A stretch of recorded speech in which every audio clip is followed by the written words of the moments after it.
Hi guys, welcome back to my channel. তো এটা হলো রান্না পুজোর দিনের ভিডিও।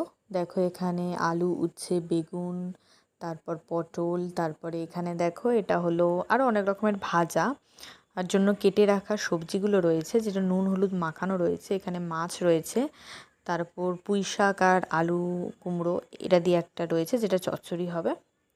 তো এরপর এখানে মা মসুর ডাল দিয়ে ডাল চচ্চড়ি করবে, সেটা বসিয়ে দিয়েছে, আর একদিকে বেগুন ভাজা বসিয়ে দিয়েছে। যাদের রান্না পুজো আছে তারা জানে এই দিন মানে সন্ধেবেলা রান্না শুরু করতে হয়, আর পরের দিন কোনো রান্না হয় না, মানে আগুন জ্বালানো যায় না। তো সবাই পান্তা খায়। তো এই দিকে আরেক দিকে তোমার ভেন্ডি ভাজা, আর এদিকে তেল বসানো হয়েছে ওই সবজিটা হবে বলে।